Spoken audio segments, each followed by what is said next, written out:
सबसे पहले आप सब लोगों का दिल्ली में स्वागत है।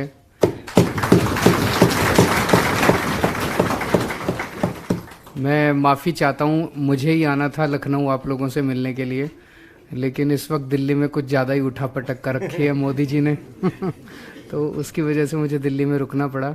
लेकिन आप लोग इतनी दूर दूर से चल के आए आज मुझसे मिलने के लिए, मैं इसके लिए आपका तहे दिल से आभारी हूँ।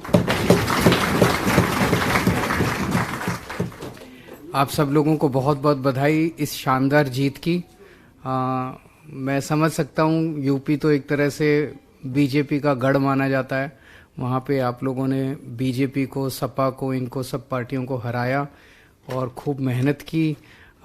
इतने मुश्किल चुनाव में जीत हासिल करने के लिए आप सब लोगों को बहुत बहुत बधाई।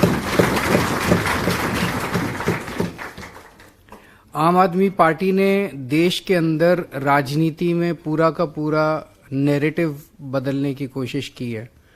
अभी अगर आप देखेंगे तो कर्नाटक का पूरा चुनाव जो कांग्रेस पार्टी जीती है वो हमारे मैनिफेस्टो पे जीती है। हम कहते हैं बिजली फ्री देंगे तो उन्होंने कहा हम भी बिजली फ्री देंगे हम कहते हैं कि हम बेरोजगारी भत्ता देंगे तो उन्होंने कहा हम भी बेरोजगारी भत्ता देंगे। हम कहते हैं हम मुफ्त राशन देंगे तो वो भी कहते हैं हम मुफ्त राशन देंगे। हम कहते हैं कि हम युवाओं को बेरोजगारी भत्ता और महिलाओं को 1000-1000 रुपये देंगे, वो भी कहते हैं महिलाओं को 1000-1000 रुपये देंगे। तो पूरे देश के अंदर अब तो बीजेपी वालों ने भी कहना चालू कर दिया है। तो पूरे देश के अंदर राजनीति का हमने मशवरा बदला है। हम लोगों ने, ये लोग कहते हैं, हमने दिल्ली में करके दिखाया है। दिल्ली में अद्भुत काम हुए हैं, शिक्षा के क्षेत्र में, स्कूल के क्षेत्र में, स्वास्थ्य के क्षेत्र में। दवाइयाँ फ्री कर दी, सबका इलाज फ्री कर दिया, शिक्षा का स्तर बेहतर किया, सरकारी स्कूल सुधार दिए, सरकारी अस्पताल सुधार दिए, मोहल्ला क्लिनिक बनाए बहुत सारे।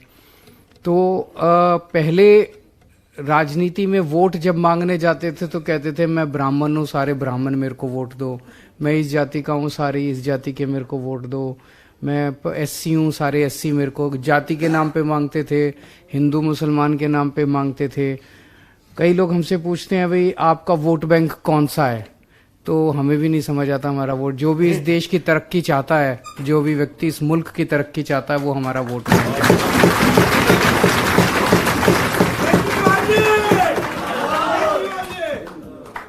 जो भी चाहता है, 70-75 साल हो गए, हमने दिल्ली में 5 साल में स्कूल ठीक कर दिए, हमने दिल्ली में 5 साल में अस्पताल ठीक कर दिए। तो 75 साल हो गए, 75 साल में ये भी कर सकते थे, लेकिन उन्होंने नहीं किया। इनकी नीयत भी खराब थी, इनको करना भी नहीं आता, इनका मन भी नहीं है करने का। तो इसी चीज के ऊपर अपने को पकड़ के रखना है। जो जनता हमें पसंद कर रही है वो इसी बात पे पसंद कर रही है कि ये अच्छे लोग हैं, देशभक्त लोग हैं, ईमानदार लोग हैं, और इन्होंने दिल्ली में करके दिखाया है। दिल्ली की जो कहते हैं ना, अच्छा काम जो होता है उसकी खुशबू चारों तरफ फैलती है, तो दिल्ली के काम की खुशबू चारों तरफ फैली है। अब वो दिल्ली के कामों की खुशबू पंजाब तक गई तो पंजाब में सरकार बन गई है। पंजाब के कामों की खुशबू चारों तरफ फैल रही है तो और जगह जगह बनेगी। उत्तर प्रदेश के ये जो नतीजे आए, 100-125 लोग आप जीते, इतने सारे चेयरमैन हमारे सामने बैठे हैं, ये लोग जो जीते, ये एक इंडिकेट करता है कि उत्तर प्रदेश के अंदर भी लोग अब तैयार हैं। और उत्तर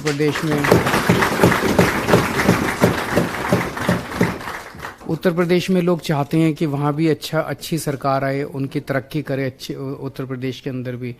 तो लेकिन बहुत ज़रूरी होता है कि संगठन तैयार हो। संगठन जो अभी इन भाई साहब ने कहा कि सिस्टम बनाना पड़ेगा, स्ट्रक्चर बनाना पड़ेगा, वो अभी थोड़ा लैकिंग है। अगर हम संगठन बना लिया, हमारे अब जो नए संगठन मंत्री बने हैं, राष्ट्रीय संगठन मंत्री संदीप पाठक जी, वो बड़ा शानदार संगठन बनाते हैं। जो चुनाव लड़ने, हम बताओ, गुजरात के अंदर हम गए, पहला चुनाव था हमारा, जब पिछली साल अप्रैल या मई में हम एंटर किए थे। पंजाब का चुनाव लड़ने के बाद अप्रैल या मई में एंटर किए थे, और तब हमारा 1% से भी कम वोट था गुजरात में, और दिसंबर में हमारा 14% वोट आया। तो 14% वोट इनके मोदी और अमित शाह के गढ़ में 14% वोट जाके लाना कोई कम बात नहीं है, बड़ी बात है। तो वो भी आएंगे आप लोगों के बीच में, लेकिन वो बड़े सख्त हैं। जब वो आएंगे तो वो काम बहुत कराते हैं, बड़ा टाइट सिस्टम होता है उनका संगठन बनाने का। तो उनके साथ मिलके संगठन बनाएंगे। हर गांव के अंदर, हर बूथ पे हम 10-10 लोगों की कमेटी बनाते हैं और वो कमेटी काम करती है, मतलब कागजों की कमेटी नहीं होती। वो संगठन पूरा अगर बन गया अपना, तो कोई माइका लाल अपने को उत्तर प्रदेश में रोक नहीं सकता।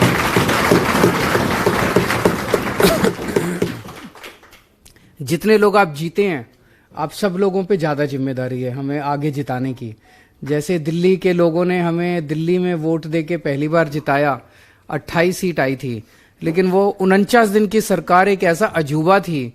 वो लोग नायक फिल्म की तरह लोग देखते हैं उस 49 दिन की सरकार को, कि उस एक 49 दिन की सरकार ने असीम संभावनाएं पूरे देश के अंदर आम आदमी पार्टी के लिए खोल दी।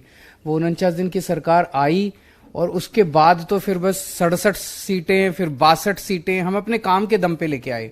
ऐसे ही आप लोग हैं, आप लोगों के जरिए उत्तर प्रदेश की जनता ने एक मौका दिया है अपने अपने क्षेत्र के अंदर। जैसे अब सभी चेयरमैन बता रहे थे, मैंने ये किया, मैंने ये किया, मैंने ये किया, बहुत अच्छी बात है। अगर आप अपना काम इतना अच्छा कर दोगे तो वो खुशबू चारों तरफ उत्तर प्रदेश में फैलेगी। एक चेयरमैन काम करेगा, आसपास के पूरे इलाके में, आसपास कई इलाकों में फैलेगा, यार वहां पे आम आदमी पार्टी का चेयरमैन है, वो बड़ा अच्छा। एक सभासद अच्छा काम करेगा कि वहां पे उनका सभासद है, वो बड़ा अच्छा काम कर रहा है, उसने मोहल्ला क्लिनिक बना दिया, उसने स्कूल ठीक कर दिया, उसने ये कर दिया, उसने वो कर दिया। तो अब आप लोगों के जरिए एंट्री मिलेगी हम लोगों को उत्तर प्रदेश के अंदर। तो आप लोगों के ऊपर ज्यादा जिम्मेदारी है और मैं आऊंगा पक्का। मैंने इनको भी बोल दिया कि अगला उत्तर प्रदेश का चुनाव हम पूरे दमखम के साथ लड़ेंगे। भ्रष्टाचार का एक ही का, भ्रष्टाचार का एक ही का। तो आप सब लोगों को बहुत बहुत बधाई और आपका शुक्रिया। आप प्रसाद लेके आए हैं, आ जाइए स्टेज पे। सबका सब। हाँ।